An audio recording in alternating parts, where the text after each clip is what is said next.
Stop. Une seconde. As-tu déjà eu cette sensation étrange, ce sentiment que quelque chose cloche dans ta quête perpétuelle du bonheur? Cette course effrénée après ce quelque chose qui te glisse toujours entre les doigts? Ce like qui détermine ton humeur? Cette promotion censée valider ta valeur? L'approbation de cette personne spécifique? Tu te dis que si seulement X, Y ou Z se produisait, alors, enfin, tu serais véritablement heureux. Imagine un instant que tu sois comme Truman Burbank, vivant dans un monde soigneusement orchestré pour te dicter le bonheur.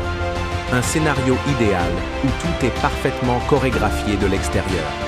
Mais que se passerait-il si tu touchais soudain les limites de ce décor?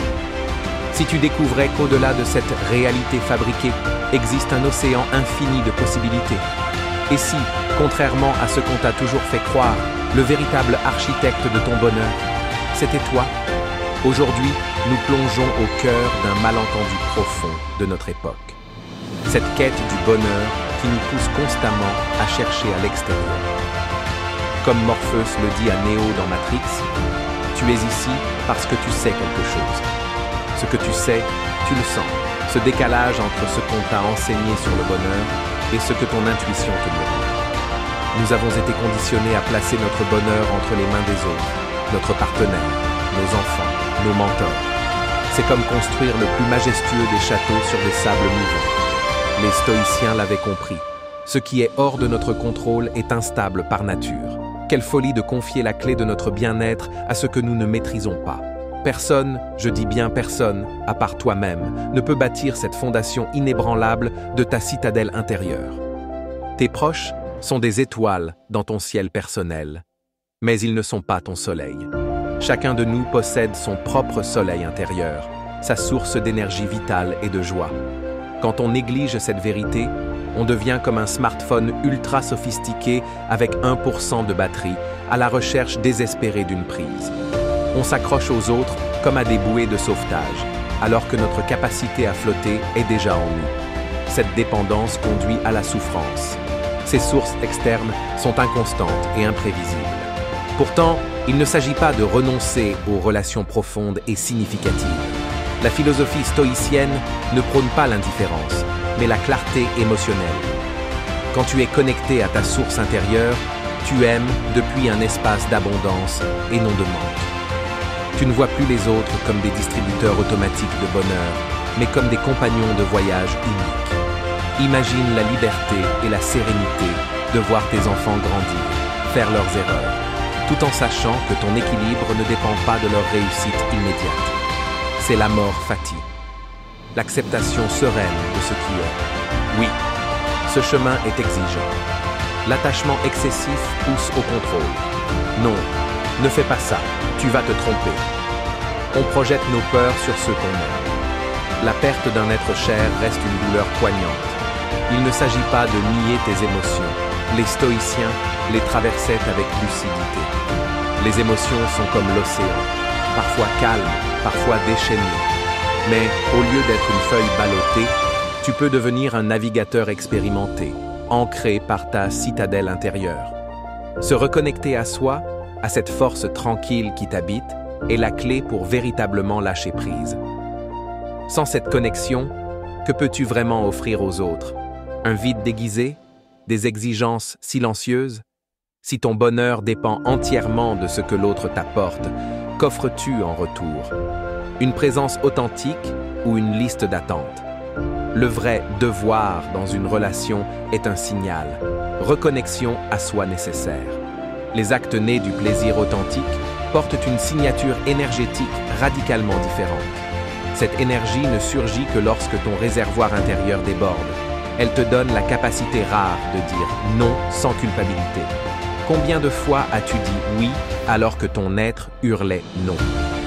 Par peur de décevoir ou de blesser, parce que tu te pensais responsable du bonheur d'autrui. Épithète affirmait « La liberté, c'est être maître de ses propres désirs ».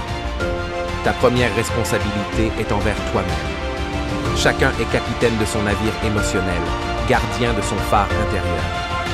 Quand tu es profondément ancré, tu entres dans le partage authentique, pas dans l'extraction émotionnelle. Tu connais ces personnes dont la simple présence apaise et revitalise.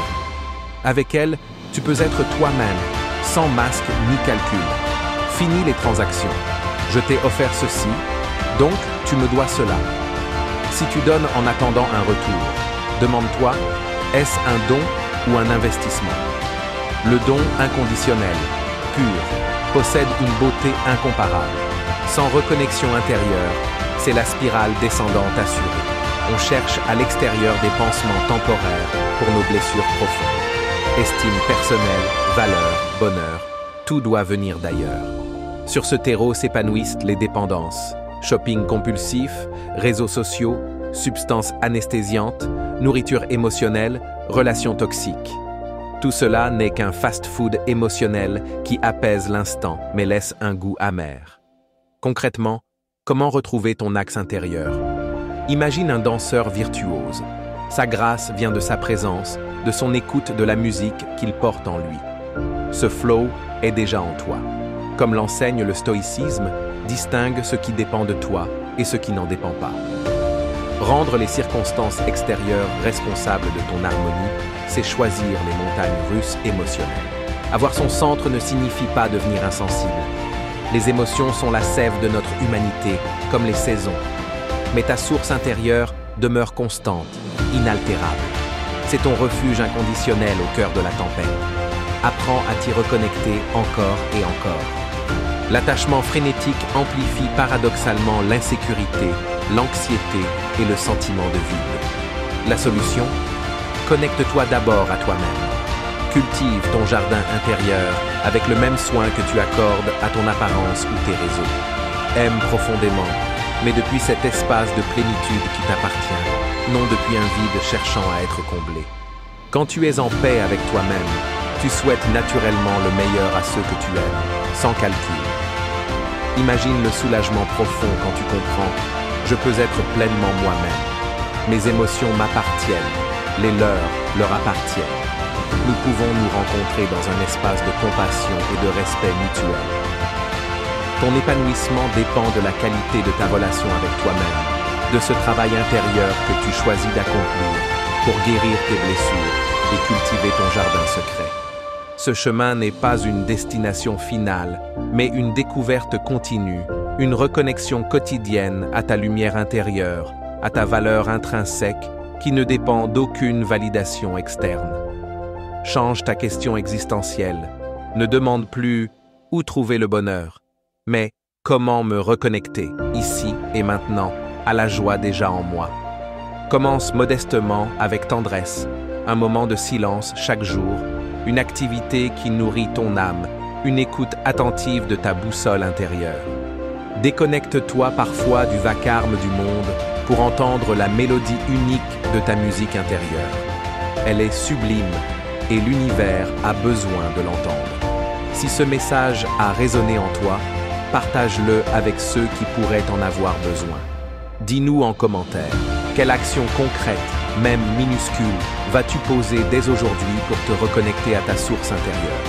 Ton expérience peut inspirer d'autres. Pour continuer ensemble cette exploration, abonne-toi et active les notifications de Human Connection Hub.